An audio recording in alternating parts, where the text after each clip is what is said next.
రాజకీయ చరిత్రనే కాదు, ఈ భూమండలంలో ప్రపంచంలో ఏ రాజకీయ పార్టీలు కూడా ఇంత పెద్ద ఎత్తున భూ పంపిణీ చేసిన కార్యక్రమం లేదు. ఆనాడు వైఎస్ఆర్ గారు ఎస్సీ ఎస్టీలకు ఓ 3 లక్షల ఎకరాల భూమిని, సాగు భూమిని ఆ రోజున పంచిపెట్టిన చరిత్ర వారి తండ్రి గారైన రాజశేఖర రెడ్డి గారిది. అయితే ఈ రోజున మళ్లీ తిరిగి ఆ తండ్రి గారి యొక్క చరిత్రను మళ్లీ తిరిగి రాసిన వాడు జగన్మోహన్ రెడ్డి గారు. ఈ రోజున 31 లక్షల మందికి ఇళ్ల పట్టాలు ఇచ్చారు. వాటిలో మళ్లీ ఇవ్వటమే కాదు, ఇళ్లు కట్టించే కార్యక్రమం కూడా పెద్ద ఎత్తున జరిగింది. అదొక మహాయజ్ఞంలాగా చేశాడు. ఎక్కడా కూడా జగన్మోహన్ రెడ్డి గారి యొక్క పరిపాలనలో సువర్ణాక్షరాలతో రాయగలిగిన అనేకమైన అంశాలలో, అది సచివాలయ వ్యవస్థ కావచ్చు, వాలంటరీ వ్యవస్థ కావచ్చు, పేదలందరూ అబ్బురపడి ఆయన్ని గుండెల్లో పెట్టుకున్న ఓ పెద్ద కార్యక్రమం అది ఇళ్ల పట్టాల పంపిణీ మరియు ఇళ్లు నిర్మించిన కార్యక్రమం. దాన్ని ఈ రోజున ఓర్చుకోలేని చంద్రబాబు నాయుడు గారు, వారి ప్రభుత్వం, వారు సొంతగా భూమి కొని ఎక్కడైనా ఇస్తే నిజంగానే ఆశపడేవాళ్ళు.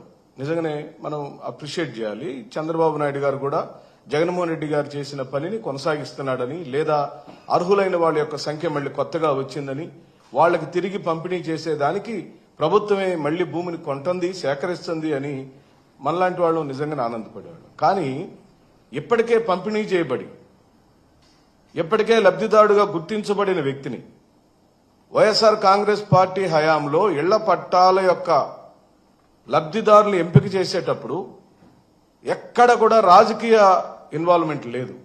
మీరు కావాలంటే మా పాత కేబినెట్ నిర్ణయాలు కానివ్వండి, జగన్మోహన్ రెడ్డి గారి యొక్క ప్రెస్ మీట్లు కానివ్వండి, హౌసింగ్ మినిస్టర్ గారి యొక్క గణాంకాలు చెప్పినప్పుడు కానీ ఎక్కడా కూడా రాష్ట్ర ప్రభుత్వం రాజకీయ కోణంలో ఇళ్ల పట్టాల పంపిణీ జరగలేదు. పూర్తిగా ఈ రాష్ట్రంలోని నిరుపేదలకు, అర్హత కలిగి ఉండి ఒకే ఇంట్లో 2-3 కుటుంబాలు నివసిస్తున్న పేదవాళ్లకు, నిష్ఠ దరిద్రంలో ఉన్న కటిక పేదవాడికి ఆనాటి ప్రభుత్వం దయార్థ హృదయంతో అర్హతను పొందిన ప్రతి వ్యక్తికి ఇంటి పట్టాలను ఇచ్చిన కార్యక్రమం జరిగింది. దానిలో ఇప్పుడు వాళ్ళు కట్టుకోలేకపోయారు కాబట్టి, సకాలంలో ప్రభుత్వం నిర్దేశించిన కాలంలో ఇంటిని నిర్మాణం చేసుకోలేకపోయారు కాబట్టి ఆ ఇంటి పట్టాన్ని తిరిగి క్యాన్సిల్ చేసి మళ్ళీ కొత్త వాళ్ళకి కేటాయిస్తానని చెప్పడం ఎంత దుర్మార్గం. మీకెవరిచ్చారు హక్కు? ప్రభుత్వము తన ధనముతో, ప్రజాధనముతో ప్రజల కోసం నిర్దేశించబడిన ఇళ్ల పట్టాలను మళ్లీ దాన్ని అనర్హత రూపంలో కొట్టివేసి తెలుగుదేశం పార్టీ కార్యకర్తలకు పంచటానికి జరుగుతున్న పన్నాంగంగానే కనపడుతుంది కానీ మరి ఏ ఇతర కార్యక్రమం కాదని డంకాపదంగా చెప్పగలుగుతాం. ఎందుకంటున్నామంటే జగన్మోహన్ రెడ్డి గారు చేసిన లేఅవుట్లలో, జగనన్న కాలనీలలో ఒక నిర్దిష్టమైన ఓ చరిత్రాత్మకమైన ఘట్టాలన్నీ అక్కడ జరిగినాయి. అంటే ఆ కాలనీలోకి వెళ్ళటానికి ఆర్చి అంటే ఎక్కడో ఇచ్చేశారు, పనికిమాలిన భూమి ఇచ్చారు, కట్టుకోవటానికి ఉండటానికి అనువైన భూమి ఇవ్వలేదు అని పెడర్థాలు ఇస్తే ఆ రోజున ప్రతిపక్షం పార్టీగా వాళ్ళు జగన్మోహన్ రెడ్డి గారు దాన్ని ఒక ఛాలెంజ్గా తీసుకుని, జగన్మోహన్ రెడ్డి గారు ఇచ్చే విషయంలో, పెట్టే విషయంలో, పేదవాళ్లకు చేసే విషయంలో ఏ ఒక్క రోజు కూడా స్వార్థపూరితంగా కానీ రాజకీయ కోణంలో కానీ ఆలోచించలేదు. పంపిణీ వ్యవస్థలో తెలుగుదేశం పార్టీ వాళ్ళు లేరా అని అడుగుతున్నాం. ఇళ్ల పట్టాలు పొందిన వాళ్లలో, ఇళ్లు కట్టుకున్న వాళ్లలో జనసేన పార్టీకి సంబంధించిన కార్యకర్తలు లేరా అని అడుగుతున్నాం.